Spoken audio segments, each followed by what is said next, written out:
Les événements s'accélèrent en Algérie depuis l'incroyable affaire du général Nasser Djen, un général patron des services secrets algériens qui s'enfuit. Une panique générale. À la fois, les autorités algériennes ont voulu traquer Nasser Djen, mais aussi se prémunir et se protéger contre lui. La présidence de la République pense d'ores et déjà à un projet extrêmement important qui va sceller peut-être le sort de l'Algérie dans les 3 ou 4 années à venir, qui marqueront la crise de succession de Abdelmadjid Tebboune. Le projet de la présidence algérienne et de Tebboune et de son entourage est de présidentialiser la DCSA, d'enlever la DCSA, la Direction centrale de la sécurité de l'armée, du gérant de l'état-major de l'ANP pour la placer sous l'autorité du président de la République. C'est le service de l'enseignement de l'armée, c'est la police militaire, le service de l'enseignement militaire. Abdelmadjid Tebboune, maintenant, il a compris qu'avec l'affaire Nasser Djen, qu'une partie de l'armée, une partie des services de renseignement, une partie des services de sécurité ne lui est pas fidèle. Si la DCSA va te placer sous la coupe de la présidence, déjà là, il a perdu, déjà il est compromis. Donc il y a une crise de confiance va s'installer petit à petit entre Tebboune et Chengrha. Les deux seront engagés dans une course de survie et la survie de l'un ne peut pas garantir la survie de l'autre. Et il n'y aura pas de place pour tout le monde. Peut-être qu'il n'y aura pas de place pour Saïd Chengrha et pour Tebboune à la fois. Les événements s'accélèrent en Algérie depuis l'incroyable affaire du général Nasser Djen, d'une affaire qui est digne d'un film américain, d'un film de Hollywood ou d'une série Netflix ou de Amazon Prime. Un général patron des services secrets algériens qui s'enfuit de façon spectaculaire puisqu'il ne laisse aucune trace. Aujourd'hui, encore pour 48 heures pratiquement depuis sa disparition ou depuis sa fuite, il n'a pas disparu, il est en fuite. C'est une chose complètement différente. Quelqu'un qui est disparu, on ne sait pas quelles étaient ses intentions. Quelqu'un qui a fui, c'est qu'on sait qu'il voulait se soustraire à une autorité parce qu'il connaissait son sort, qu'il allait rejoindre une prison infecte une cellule infecte de la prison militaire de Blida. Et la fuite, elle est spectaculaire puisque les autorités algériennes, 48 heures après avoir mis en place un dispositif de surveillance militaire et sécuritaire inédit dans l'histoire de l'Algérie depuis la fin de la décennie noire, des points de contrôle, des forces importantes déployées dans tous les axes routiers autorités du pays, notamment autour de la capitale et ses environs, les 4 ou 5 wilayas du centre du pays, des fouilles minutieuses, des chiens renifleurs, des brigades de la gendarmerie, des brigades de la Direction générale de la sécurité et de la protection présidentielle autour des sites relevant de la présidence de la République, une panique générale. À la fois, les autorités algériennes ont voulu traquer Nasser Djen, mais aussi se prémunir et se protéger contre lui, puisqu'il n'était pas exclu que Nasser Djen soit aussi à la tête d'un groupuscule armé qui aurait pu ou qui pourrait mettre en péril ou tout simplement s'infiltrer dans des institutions étatiques névralgiques pour commettre des actes de vengeance contre Abdelmadjid Tebboune qui a voulu qui l'a abandonné, qui a voulu l'emprisonner alors que Nasser Djen l'a servi fidèlement jusqu'au bout. Les événements ne s'arrêtent pas là. Dans les coulisses, l'affaire Nasser Djen a commencé à provoquer des dégâts incommensurables. Mais elle a commencé à laisser des traces indélébiles et elle a commencé à provoquer des changements importants. Nous avons parlé ce matin du limogeage du général Mahrez Djeridi, qui est le patron de la Direction centrale de la sécurité de l'armée. Son remplacement n'a pas été encore décidé officiellement, son remplaçant n'a pas été encore sélectionné officiellement, il devra se faire dans les jours à venir. En ce moment, la DCSA n'a pas de patron, n'a pas de directeur. Mais la présidence de la République, le palais présidentiel d'Al-Mouradia, avant même de choisir un potentiel remplaçant au général Mahrez, la présidence de la République pense d'ores et déjà à un projet extrêmement important qui va sceller peut-être le sort de l'Algérie dans les 3 ou 4 années à venir, qui marqueront la crise de succession de Abdelmadjid Tebboune, parce que l'événement de Nasser Djen, je pense que c'est juste l'avant-première de ce que nous allons connaître dans les 3 ou 4 années à venir, la question d'une crise autour de la succession d'Abdelmadjid Tebboune. Est-ce qu'il va terminer son 2e mandat? Est-ce qu'il pourrait le terminer et qui pourrait le remplacer à la tête de l'État, lui qui fera 81 ans prochainement? Le projet de la présidence algérienne et de Tebboune et de son entourage est de récupérer, de présidentialiser la DCSA, d'enlever la DCSA, la Direction centrale de la sécurité de l'armée, du gérant de l'état-major de l'ANP pour la confier, pour la placer sous l'autorité du président de la République. C'est un projet inédit. La Direction centrale de la sécurité de l'armée, c'est le service de renseignement de l'armée. C'est la police militaire, le service de renseignement militaire. Auparavant, dans l'histoire, la DCSA a toujours fait partie du DRS, quand le DRS était dirigé par exemple par le général Toffer depuis le début des années 90 jusqu'à 2015. Et en tant que DRS, en tant que partie de la elle était sous l'autorité du patron du DRS, qui lui avait le statut du militaire, mais il était au même rang, il avait le même niveau, au niveau de la hiérarchie, il avait le même rang que le chef d'état-major de l'armée, et il était pratiquement au même rang que le chef de l'État, puisque le chef des services secrets algériens a toujours été avec le chef d'état-major de l'armée et le président de la République, l'une des trois têtes importantes du régime algérien. Donc c'était pratiquement le même rang, même si le chef d'état-major de l'armée et le chef des services secrets sont sous l'autorité du président de la République, mais en réalité en Algérie sont souvent les interlocuteurs que les subalternes du président de la République. Les interlocuteurs et les collaborateurs directs. Cette fois-ci, la DCSA, depuis 2015, entre 2013 et 2015, la période de la grande réforme et la restructuration du DRS, avant le quatrième mandat de Bouteflika, on a enlevé la DCSA du DRS du général Toffer, qui n'approuvait pas le quatrième mandat, qui était désapprouvé le quatrième mandat et qui avait tenté même de freiner le quatrième mandat. Et on l'a confié à Gaïd Salah, à l'époque, qui était le chef d'état-major de l'armée. Et les autres directions du DRS, qui sont la DGSI, Direction générale de la sécurité intérieure, la DGDSE ou la DDSE, la Direction de la documentation de la sécurité extérieure, et la DGRPT, la Direction générale du renseignement technique, et ont été placées sous l'autorité de la présidence de la République. Renseignement militaire au sein de l'état-major, les autres directions des services secrets confiées à la présidence de la République, et on a détruit, on a fait exploser, imploser de l'intérieur le DRS, on a mis à la retraite le général Toffer. Vous connaissez ce qui s'est passé après, la retraite du général Toffer 2015 et une période de pouvoir absolu du clan Bouteflika jusqu'à l'affaire de la cocaïne du port d'Oran où Gaïd Salah, le pôle de Gaïd Salah, après le dessus, est devenu le pôle de pouvoir le plus important jusqu'aux événements du Hirak de février 2019.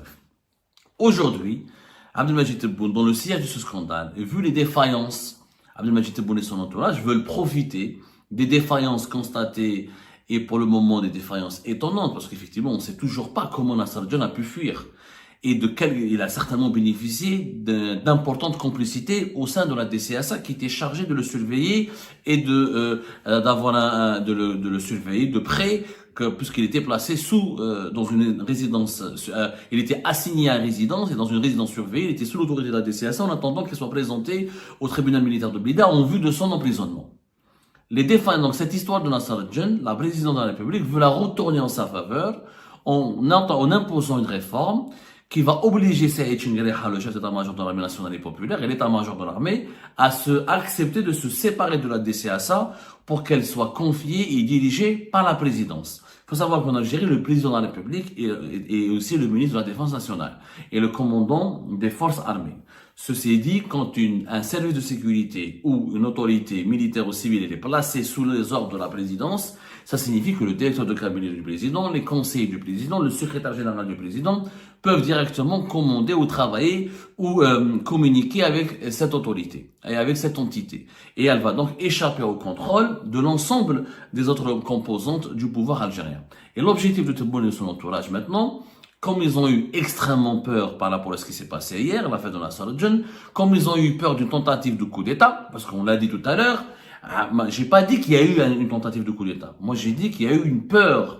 Qu'Abdelmadjid Tebboune a vraiment eu peur, lui, ses conseillers et son entourage, et y compris Saïd Chinguereha, il a eu peur hier que Nasser John ne se soit pas enfui pour aller s'établir à l'étranger, mais qu'il se serait enfui pour monter un groupuscule, et qu'un groupuscule ou un groupe d'hommes armés serait d'ores et déjà opérationnel pour passer à l'action, perpétrer des actions armées et mobiliser, fédérer autour de lui un certain nombre d'éléments issus de toutes les institutions sécuritaires et militaires pour ensuite enclencher une dynamique qui pousserait qui inciterait vers un coup d'État et un renversement du pouvoir de Tebboune. C'est pour ça qu'hier, il y a eu un dispositif de surveillance et de sécurité énorme autour de la résidence d'État, de la résidence où habite Abdelmadjid Tebboune à Ben Aknoun, autour du club des Pins et surtout autour du palais présidentiel d'El Monadia. L'objectif n'était pas uniquement, je le rappelle hier, le 18 septembre 2025 n'était pas uniquement de traquer, de tenter de retrouver Nasser John, mais c'était aussi de protéger Tebboune et les lieux importants du pouvoir d'une quelconque opération d'infiltration qui pourrait favoriser ou donner naissance, ou donner lieu plutôt à un début d'un coup d'État et d'un renversement du pouvoir. Donc, pour éviter que le scénario de Nasser al-Din se reproduise, et pour essayer de neutraliser, parce que maintenant la présidence a la peur, Abdelmadjid Tebboune, maintenant il a compris qu'avec l'affaire Nasser al-Din, qu'une partie de l'armée, une partie des services de renseignement, une partie des services de sécurité ne lui est pas fidèle. Elle ne lui est pas loyale. Parce que pour aider Nasser al-Din à s'enfuir, l'assister et l'accompagner ou s'allier avec Nasser al-Din pour lui permettre de s'enfuir, c'est contester directement la légitimité d'Abdelmadjid Tebboune et son pouvoir tyrannique. Aujourd'hui, il y a une véritable contestation. Aujourd'hui, Abdelmadjid Tebboune n'est plus perçu comme un dictateur et un tyran par la population. Il est malheureusement perçu comme étant un tyran et un dictateur par des éléments et des officiers des forces armées qui n'acceptent plus la politique qu'il mène, à savoir emprisonner tout le monde, se débarrasser de tout le monde, déboulonner tout le monde et mettre en prison les officiers et les généraux à n'importe quel moment pour n'importe quoi, juste pour les neutraliser leur pouvoir de nuisance et juste pour s'assurer qu'ils ne lui feront pas de l'ombre et qu'ils se retourneront pas contre lui un jour, alors que Nasser al-Din a servi fidèlement Tebboune. C'est ce qui est grave. Et on l'analysera dans une prochaine émission pour que vous devez comprendre l'erreur fatale. Tebboune, avec l'affaire Nasser al-Din, il a commis une erreur extrêmement grave, qui risque de lui coûter cher sur le plan politique, parce que Nasser al-Din n'a jamais été un anti-Tebboune. Nasser al-Din était l'un des adorateurs de Tebboune. C'était son bouclier armé. C'est comme si quelqu'un va se débarrasser de son propre garde du corps, alors que son garde du corps était sa muraille, c'était son véritable protecteur. Donc, pour éviter un scénario bis, parce que là, Nasser al-Din s'est enfui. Maintenant, qu'est-ce qui va garantir qu'à la prison militaire de Blida, il n'y aura pas d'autres évasions, que d'autres officiers sous enquête pourront aussi s'enfuir, ou que si Nasser al-Din, par malheur, s'il n'a pas quitté le pays, et s'il se retrouve encore sur le territoire algérien, peut-être qu'il nourrit l'idée de préparer une contre-offensive, peut-être qu'il y a des réseaux qui se constituent, des groupes qui se constituent pour passer à l'attaque. Il y a une véritable panique. D'ailleurs, je pense que ni demain, ni après-demain, peut-être que le dispositif sécuritaire qui a été mis en place pour traquer Nasser al-Din et protéger Abdelmadjid Tebboune et les sites de la présidence et les sites névralgiques du pouvoir algérien, je pense que ce dispositif risque de durer plusieurs jours, jusqu'à même une semaine. Parce qu'ils sont pas du tout sereins. Ils ne dorment pas tranquillement la nuit. Parce qu'ils savent pas qu'est-ce qui se passe. Tebboune n'a pas compris ce qui se passait. Il n'arrive pas à comprendre, lui et son entourage, comment Nasser al-Din il a pu s'enfuir. Il sait très bien que Nasser al-Din est une tête brûlée, que c'est un excellent militaire, un excellent agent des services secrets, qu'il pourrait se retourner contre lui, qu'il pourrait poser des actions, qu'il pourrait mettre en place des actions armées. Est-ce qu'il veut juste fuir le pays pour aller à l'étranger? Qu'est-ce qu'il va faire depuis l'étranger? Est-ce qu'il veut mettre en place un plan est-ce qu'il y a un plan ou un plan secret pour renverser Tebboune? Et en ce moment, le pouvoir algérien est dans une forme de paranoïa. Pour justement atténuer cette paranoïa, Abdelmadjid Tebboune et son entourage ont établi une feuille de route qui est d'enlever, de reprendre la main, ou de prendre la main, ou de dominer et d'imposer leur pouvoir sur de mettre la main sur la DCSA. Et comme ça, c'est le chef d'état-major de l'armée, ni les militaires perdront toute capacité et de manœuvre d'action, parce que l'armée ne restera que la gendarmerie nationale, qui relève du ministère de la Défense nationale. Si la DCSA va être placée sous la coupe de la présidence, ça veut dire que tous les services de renseignement, que tous les services de sécurité les plus importants, à l'exception de la gendarmerie, comme la DGSN, comme la DGSI, comme la DDSE, en plus de la DCSA, seraient commandés directement par la présidence, ce qui affaiblirait et déséquilibrerait les rapports entre la présidence et l'état-major de l'armée. Et là, moi, j'étais à la place de Saïd Chengueleha, je pense que je devrais me réveiller. Parce que là, si la DCSA, si ce projet aboutit, selon nos investigations, et selon nos recherches, l'entourage de Tebboune lui a soufflé à l'oreille le nom d'un général qui s'appelle le général Mahi. Qui est ce général Mahi? Moi, je n'ai pas d'idée claire, je n'ai pas d'idée très précise. Pour le moment, on est en train de mener l'enquête, on n'a pas, pour vous mentir, on n'a pas d'informations détaillées sur ce personnage. Mais ils veulent choisir un général qui est issu de leur rang, de leur clan et de leur entourage, pour le placer à la tête d'une DCSA qui sera totalement mise au service et sous l'autorité du président de la République. Déjà là, il a perdu, déjà il est compromis parce que la DCSA relève de son autorité et que Nasser al-Din, le scandale de Nasser al-Din va affaiblir Saïd Chengueleha, va le discréditer. Ça veut dire que les institutions qui relèvent de son autorité ne sont pas forcément performantes ou qu'elles sont noyautées par des groupes hostiles à Tebboune. Donc il y a une crise de confiance va s'installer petit à petit entre Tebboune et Shengriha. Et c'est le projet de la DCSA de dessaisir, d'enlever la DCSA à l'état-major de l'armée pour la confier à la présidence de la République se concrétise. Ben, cela va signifier que M. Saïd Shengriha va perdre beaucoup de son pouvoir auprès de la présidence de la République. Que le directeur de cabinet de Tebboune, l'équivalent de ce qu'on appelle Boualem, le fameux Boualem, pourrait devenir plus puissant que Saïd Shengriha parce qu'il pourra parler à la DGSN, à la DCSA, à la DGSI, à la DDSE. Saïd Shengriha va garder que les gendarmes et les corps et les ensembles d'élections de l'armée et les corps les différents corps respectifs de l'armée nationale et populaire. Ce qui n'est pas rien. Mais ça ne pèse pas. Parce que la force de frappe, c'est le renseignement. C'est pas les troupes. La puissance politique, c'est quoi? C'est celui qui dirige les polices judiciaires. Celui qui a la police judiciaire, c'est elle qui a la capacité d'enclencher des enquêtes et de procéder à des arrestations. C'est pas les troupes de l'armée nationale et populaire qui pourront faire ça. Et c'est les institutions qui auront l'info. Celui qui a l'information, celui qui a la donnée, celui qui a les données, c'est celui qui va avoir le plus de pouvoir. C'est Shengriha, je pense, qu'il est aujourd'hui dans le collimateur. Je crois que aujourd'hui l'affaire Nasser Djen, au lieu de pousser Tebboune et son entourage à se remettre en cause, à changer de politique, au regard du dispositif sécuritaire qui a été déployé, au regard de la démonstration de force, il commence Abdelmajid Tebboune à présider un haut conseil de sécurité nationale pour dire je suis encore le président, je suis là, on essaye, je sais, je maîtrise la situation. Au regard de cette attitude, j'ai l'impression que Tebboune ne va pas se remettre en cause et au contraire, il va essayer de se muscler encore plus sa politique, d'établir un rapport de force. Pour qu'il établisse un rapport de force, il doit prouver qu'il est le plus fort. Pour prouver qu'il est le plus fort, il doit affaiblir quelqu'un. Celui qui sera affaibli, c'est Saïd Shengriha. De un. Et de deux, la succession de Abdelmajid Tebboune va se poser. Abdelmajid Tebboune, il sait très bien, il a fait un malaise, il a été hospitalisé en Allemagne, il a 81 ans. Dans 2 ans, il aura 83, presque 84 ans. Donc, sa santé ne lui permettra pas d'aller jusqu'à 2029. Extrêmement défi. En tout cas, sa santé ne lui permettra pas de faire un 3e mandat. Ni son âge. Donc, il faudra qu'il choisisse son successeur. Or, Shengriha et l'état-major de l'armée devront peser sur ce choix. Sauf que l'entourage de Tebboune ne veulent pas partager leur pouvoir. Ils veulent choisir leur successeur eux-mêmes. Ils veulent pas associer l'état-major de l'armée. Parce que si Shengriha doit peser sur la succession, il va essayer de choisir un président qui va le protéger, avec lequel il pourra régner. Il va jamais accepter qu'un nouveau président soit sélectionné, qui ne soit pas issu de ses alliances, ou de ses jeux d'alliance, ou de son entourage, ou de ses réseaux personnels. Cela signifierait qu'il mettra son destin entre les mains d'un président quand il va arriver au pouvoir, qu'il pourrait l'enlever rapidement, étant donné que le président a le pouvoir d'enlever les chefs d'état-major de l'armée. Donc, entre Tebboune et Shengriha, c'est une lune de miel. L'entente, elle a toujours été parfaite, jusqu'au 2e mandat.